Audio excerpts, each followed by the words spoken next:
This is Hidden Killers Week in Review. A look back at the most prolific stories of the week. This is the Hidden Killers Podcast with Tony Brueski and continuing coverage of the case against Bryan Kohberger. It's one thing to commit an act so heinous the public turns away in disgust. It's another to do it with such calculation, such emotional vacancy that even your own father won't show up to your sentencing. That's where we are with Bryan Kohberger. According to reports, as the world watched his victims' families deliver some of the most precise and devastating victim impact statements ever seen. Today's episode, we're pulling back the emotional curtain, not on the crimes themselves, but on the strange, fractured world that now surrounds Coberger, the unspoken tension between parental love and moral disgust, the quiet communication reportedly still happening between Bryan and his mother, and the looming question, what kind of relationship survives this? We've seen the kind of disconnect, or this kind of disconnect before in high-profile killers, Lori Vallow with her delusional charm, Chris Watts with his empty stare. But Coberger, he's not charismatic. He's not seductive. He's not even remotely likable. He doesn't have the personality to win anyone over, let alone his cellmates. So when someone stays in his orbit, like his mother allegedly has, we have to ask, what is she saying? What is he still getting out of it? And what kind of psychological toll does that take on a parent who's watching her son's humanity vanish in slow motion? Robin Dreeke, retired FBI special agent and former chief of the former chief of the counterintelligence behavioral analysis unit, is back with us to unpack all of this. How predators use familial bonds to maintain a sense of self, how parents rationalize continued contact, and what it really means when your son is no longer the person you raised, but a public symbol of monstrosity. Robin, let's start there. Kohberger's father, as far as we know, didn't attend the sentencing. From a behavioral lens, what does that absence suggest? You go to other wackadoos, broken brain, people like Lori Vallow behind bars who killed her kids. But she's got this element of crazy charisma behind her that she can manipulate people and everything because she can become likable. She can endear herself because she's just a nutter, right? Mm-hmm. Kohberger's not even likable to anyone by anyone. And so he can't even rely on his personality to get by, to at least make one ally. And so I don't see a good day for him coming ever. No. Thank God. As far as we know, as far as I know, and tell me if you've found out anything different, Kohberger's dad was not in the... That's what I heard too. I didn't get confirmation, but I heard it was just a mom and a sister there. That's what I was understanding too. Again, I can't confirm it, but that's what I generally believe from what I've heard. What do you think that says? Dad's the one who seemed to be the one that was, reaching out. He would go drive with him back home, and he did it more than once. The last time was the last time he did it, but that wasn't a unique thing. He did try to basically be there for his son that he knew was a bit off. He's not there. I mean, for something like this, I don't think it's a shoot, I have to work moment. I'm going to guess there was some meaning behind that. I don't know if his meaning other than he himself, because, just think about the pain he's in. Just think about the pain that the family's in. And I like that they acknowledge that. I think, again, this is the 30,000-foot level. We don't know behind the scenes, but, you have a family. Every family's been devastated by this one horrendous individual. Mm-hmm. And you got a dad who tried so hard to save his son, and ultimately he failed. Yeah. And he's now got to listen to, can you imagine sitting in that courtroom, listening to all these people say these things about your son? Mm-hmm. I don't think it was a statement. I think it was unbearable for him potentially. And the other thing that struck me that Coberger was actually communicating with his mother so much behind bars. You really start wondering, what are they communicating? Because I thought about that a lot. What do you say to a son who's admitted to doing these horrendous things? The only thing I could think of was, you try your best to put yourself in a similar situation, as horrendous that is. And I think the only thing that you really can talk about is what you're going to do, what your days are going to look like, how to deal with this kind of person, kind of like we all do with our own kids, as they're facing the challenges in life, kind of dismiss the actions they took, because if you're going to choose to keep contact with your son, what are you going to talk about? You're going to talk about survival. That's it. And I guess it is very much a personal decision for them, but I don't know that I could if I were in their shoes. I don't know either. I think I would be, you're done. I'm like, you're dead to me. That's why it's really weird the mother was in so much contact. Yeah, that's what makes it weird. It's like, why? Like, what you're there for your little boy who did these horrible, horrendous things, and he's a monster. He can barely communicate as it is. And he's really no longer who he was as your little boy. The only stupid analogy I have in my head is, Chucky. Star Wars and now that. But I'm thinking Star Wars. I'm thinking little Anakin Skywalker all of a sudden turns into Darth Vader and he's dead to everyone. He's the person he was gone because he chose this dark path. And I think the same thing here. Yeah. It's hard as horrendous to say, but to a family member, he's dead. I don't know that there's any benefit to the living to be in contact with Bryan Kohberger, even if it's your kid, your brother, whatever it may be. I don't see how that is a positive thing in anyone's life whatsoever. I would feel like they're dead. They are clearly not human, not on a level that one could communicate with any benefit. I feel like you'd be feeding the monster in any way, shape, or form, giving him any sort of little bit of positivity in their day of allowing, mom to talk to him. Like, I don't know. I would want to, I would like to be too. Waiting for him to die. I think she's feeding the monster. I think you hit it right on the head, and that's a shame. Again, it's pure conjecture. We have no idea what they are talking about, but you feel for her, but don't feed that monster, man, because he's not your little boy. I'm wondering how much those jail calls are similar to the ones of Stefan Stearns, the guy who killed Matty Soto. Those jailhouse calls are out there. We've played them before. And dad is a more pragmatic one, not necessarily getting into the emotions of it, but I think pretty much knowing his son is a monster. But mom is the one who seems a bit more in denial about the whole thing.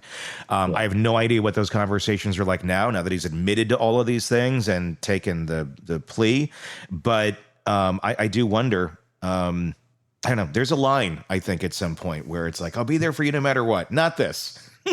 Not this. You slaughter 4 people and you have zero empathy or remorse about it. And not just that.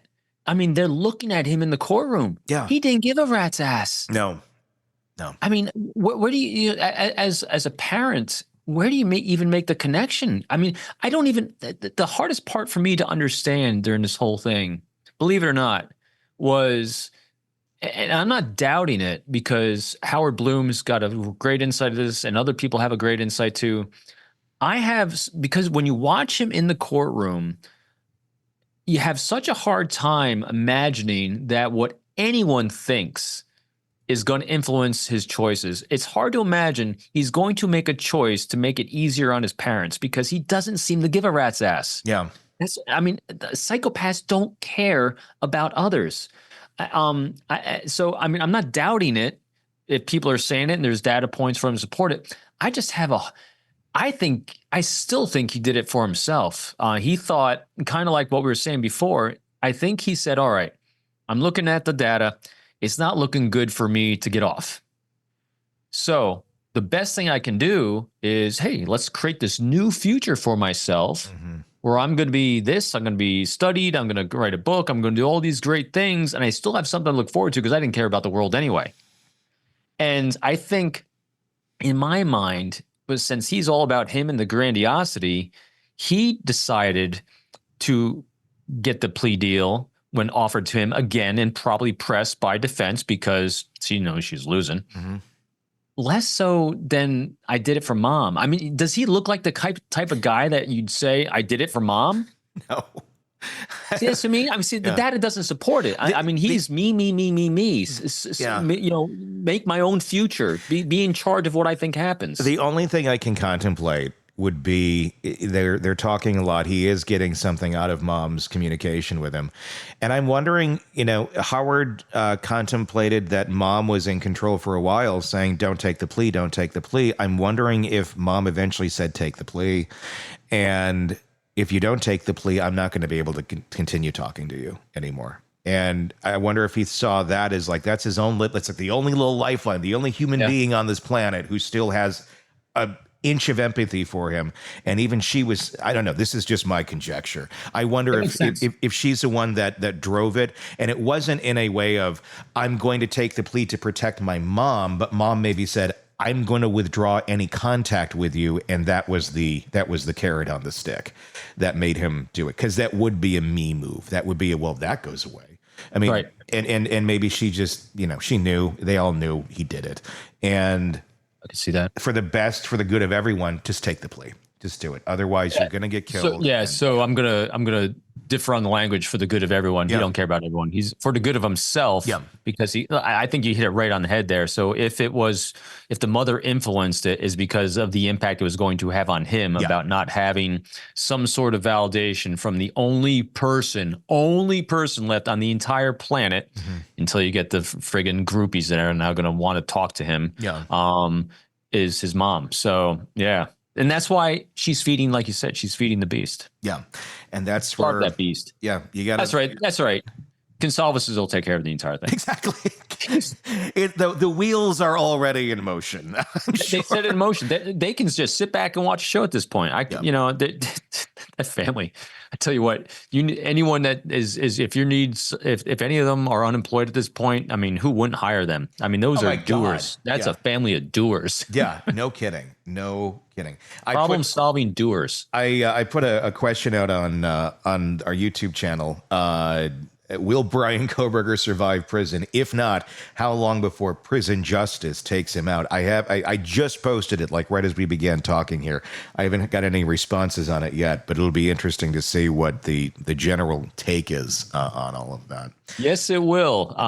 Boy, it's gonna. I thought, Tony, we were gonna be done and over with this, but the Consalvases really, they're not gonna let it hang. I mean, you see families that are so traumatically impacted as victims through these horrors, and I don't think I've ever seen anyone go on offense as much as this. No, you're on a mission.